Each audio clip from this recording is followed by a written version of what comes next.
first things first, I guess we'll start with talking about the meter. So this meter, we already went over the CT placement, all that kind of stuff.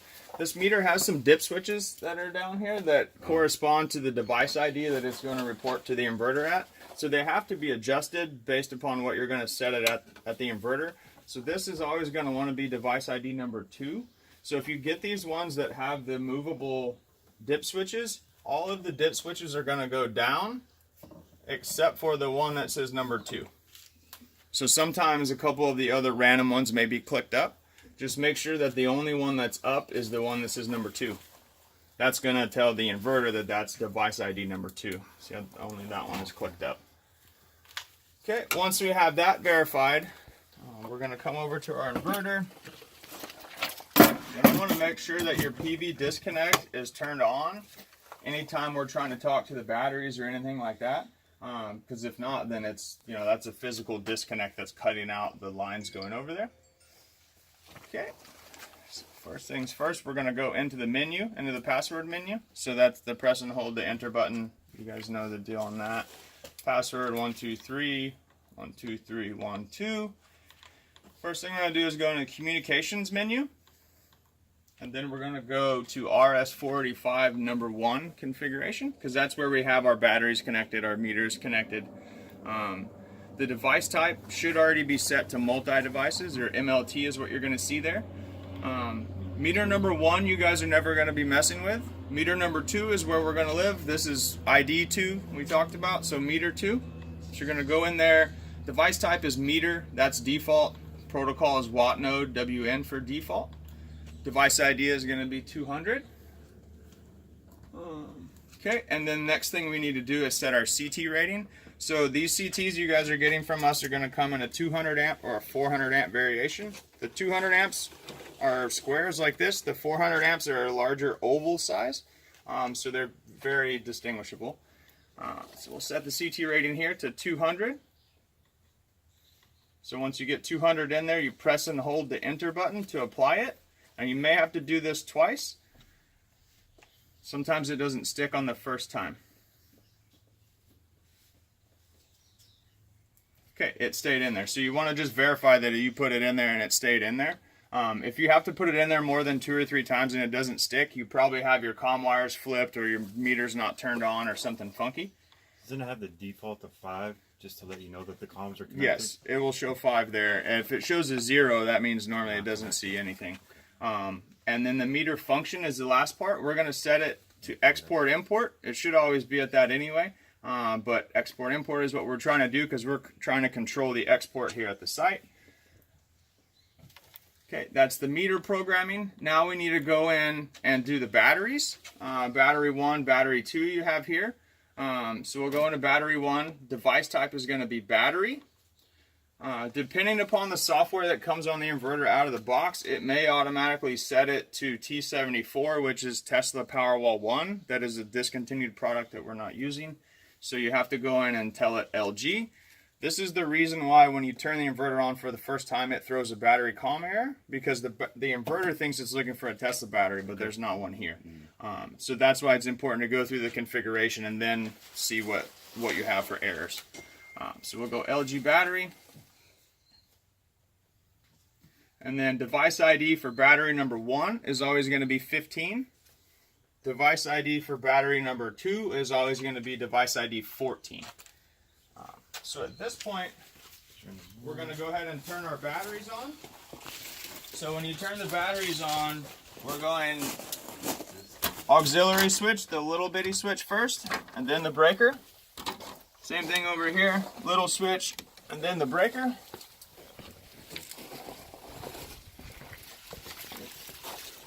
So we put battery 1 in there. Now we're going to back out and go to battery 2.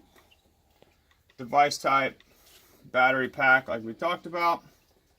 Protocol LG. This will automatically send the device ID to 16, but that's not what you want. You want 14.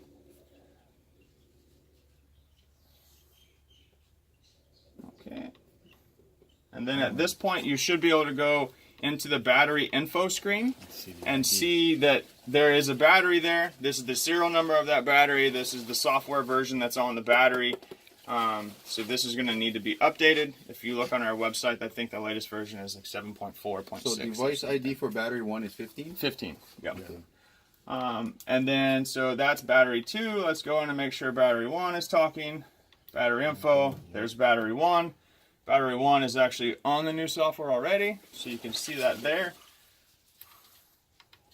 Okay, so we'll back out of there. So that takes care of the programming for the meter and for the 2 batteries. Now we need to go in and set the site limit to 0 so that it doesn't export, and then we also need to tell the system how we want it to behave with the batteries.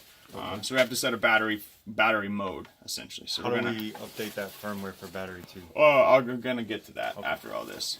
So we're going to back out and then go into the power control menu and the energy manager option. And then we're going to go to limit control. Control mode is going to be export control, because that's what we're trying to do here, is control export. So it helps if you just think about what you're trying to do when you're doing these settings, and then it starts to make more sense.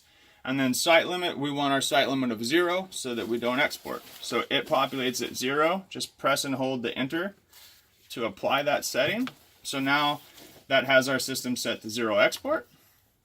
Now we need to tell the batteries what we want them to do. So that's going to be under energy control. We're going to always be living in max self-consume. There's a time of use option that we're not using, and then there's an option for backup only. So in the rare instance that you guys sold someone a battery that's solely for backup, then you would put it in backup only, but that shouldn't be the case, I don't think, unless you're doing retrofits or something like that. So we'll select that guy. Okay, and then the next thing we need to do under storage control is you can set a backup reserve if you want, or if the customer wants. So what that means is that we'll keep a minimum amount in the battery, say 5%, 10%, whatever it is, and it won't use that during normal operation. It'll always try to keep it at that minimum. So that's something that you guys can handle on a customer by customer basis, but understand that the more you limit that, the less daily use they're going to get out of it, which means the more they're going to buy from the utility. So my recommendation is to leave it at 0. Okay. And then you can adjust it from there.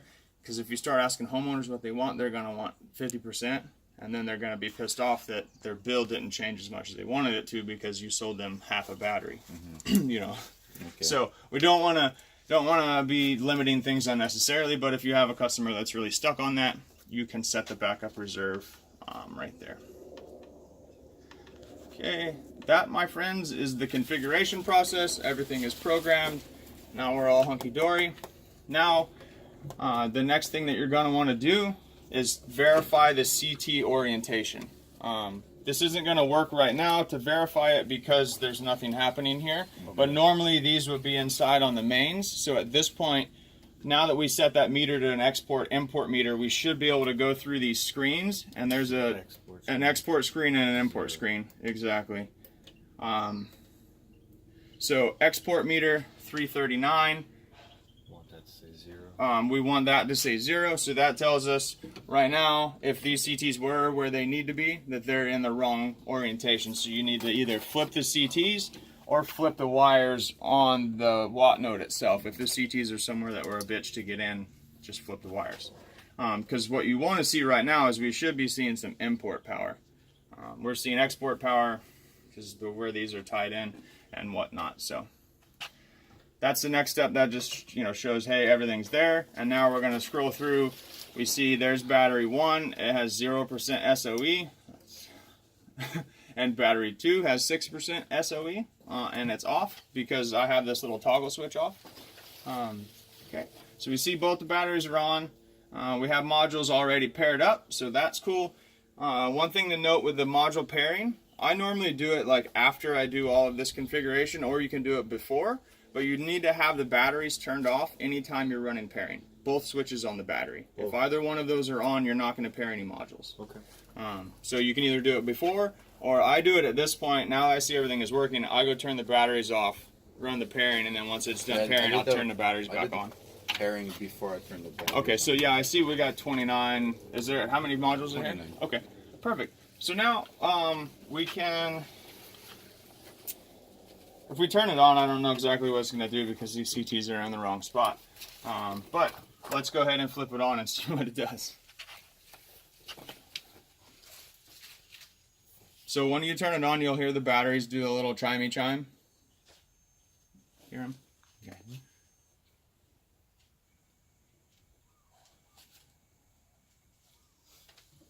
At least we should be able to start charging the batteries. The inverter's probably not going to produce power or do anything because of the CTs being jacked, because it thinks it's exporting right now. But you can see right now that even before the inverter turned on, we're already charging at 5 kilowatts, which is the max charge discharge rate of the battery. So we're charging battery number 1 with full charge right now, or we were.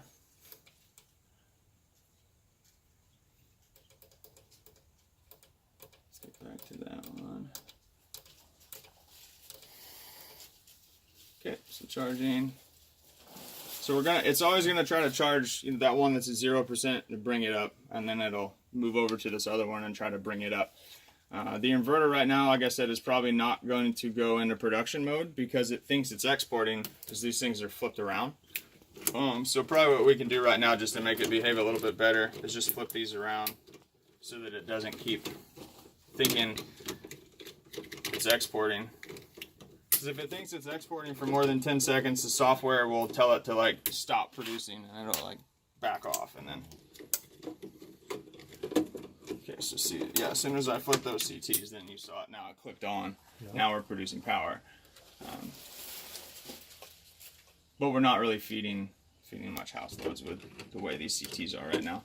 Mm-hmm. But we should at least be able to get the batteries charging.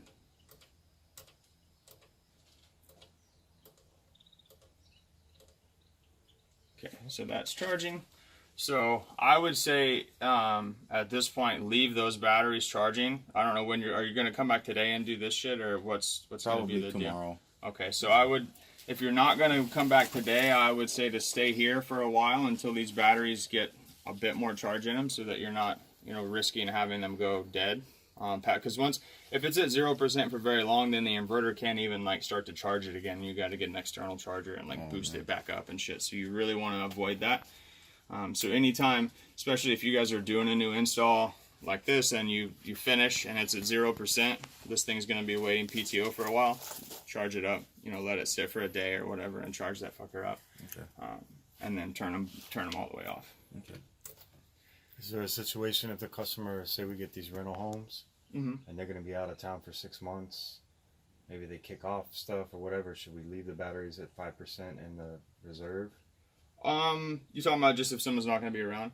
No need. I mean, the batteries in that regard will just, if no one's using it, it'll just keep it at 100%. Okay. Basically, it'll just sit there. Okay. So that's not a problem as long as the PV is on. Exactly. The problem is then if you turn the solar off and then the batteries get left, then they'll go dead. Okay, cool. So now we can cover the software update. So we're going to need to update software on those guys. So we'll go ahead and turn that toggle off. I'll get my software, or let me see your card. Now we're going to go in and update the software. So to update the software, this switch has to be off to start it because we need to go into the password menu, and you can't get into the password menu if this switch is on. So we're going to go in there. 1, 2, 3, 1, 2, 3, 1, 2. And then we're scrolling down and we're going to maintenance. And then firmware upgrade. It says card detected, continue, push up or down, it changes the yes to a no, and then press enter. After you press enter, go ahead and flip this switch back on. That's important, so then the batteries wake themselves back up, and then we can update batteries. Because when you turn this switch off, the batteries just sit at off. Okay. This is like, this switch, turns the optimizers into the safe mode. It does the same thing with the battery. So think about it like that. So you go in, update it, flip that switch on. The inverter may click and start producing power again. Standard update process, you're going to see this upgrading inverter after a little bit, and then it's going to go to upgrading battery. And then when it's done, it'll say done. Okay, you can stop the video. Okay, now we updated.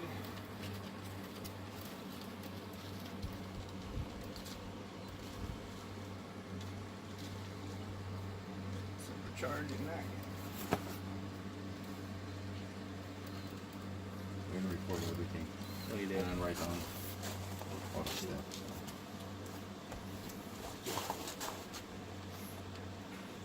call you then. Okay, so we're charging that battery up now. It's gonna move down and not charge it very fast while it's super low like that. So that's a change on the newer software. We just updated the software. So you saw in the old software it was charging at like 5 kilowatts. It's not good to charge the battery that hard when it's super low like that. So this is gonna do like 1,000 watt limit or a 1 kilowatt limit until it gets above, I think, 5%, and then it'll start cranking it harder.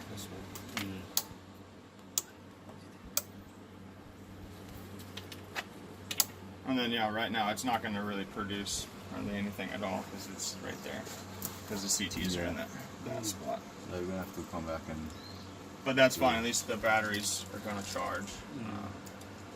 So once we relocate the CTs, do we have to come back in and program anything else? No. So all you need to do is once you put the CTs over there, you're going to have this toggle switch off, and then you're going to look at your import-export screen and make sure that you're seeing import. Okay. And then you're good. Turn them back on. Okay.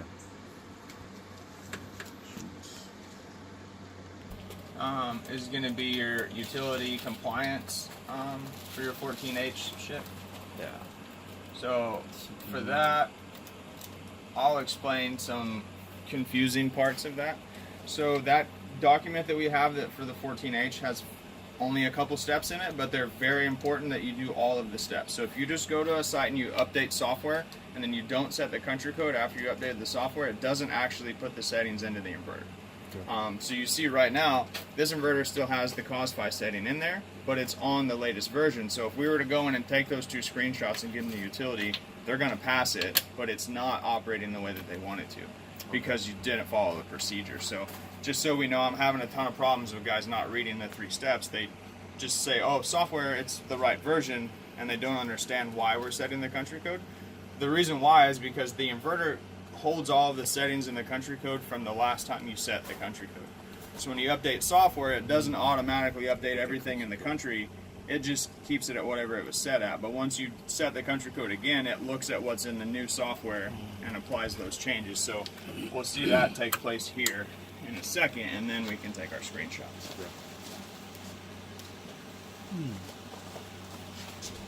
a fucking big pissing contest with people right now over that exact thing where they're saying your shit doesn't work, you guys, you know, they're sending us screenshots and then it's not set.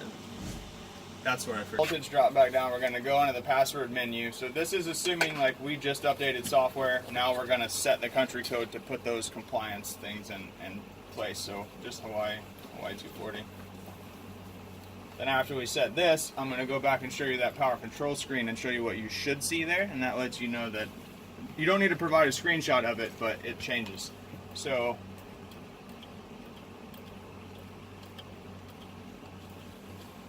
this screen a minute ago said COSFI negative 0.95, right? Now it says Q and then 0 VAR.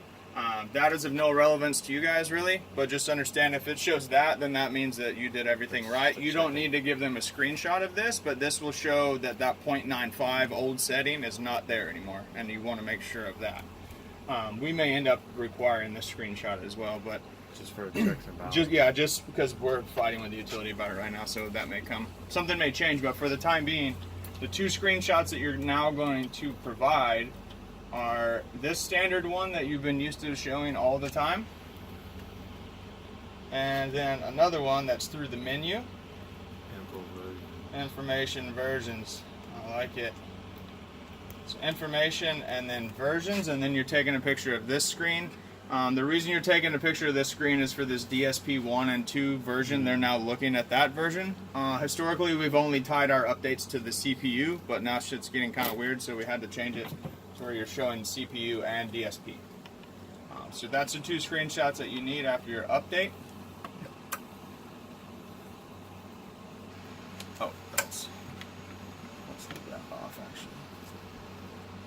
Because we want to turn this off, put that cover back in there and all that shit. You show me the dip switch settings for the transformer? Yep, that's what I'm about to do right now. As soon as our voltage starts to go down. There is a little piece of like plastic that's over the front of them, so you gotta like poke in there with like a small screwdriver that has a little point on it. Which one? Side pocket. Yeah, right there. You made the video, Mark.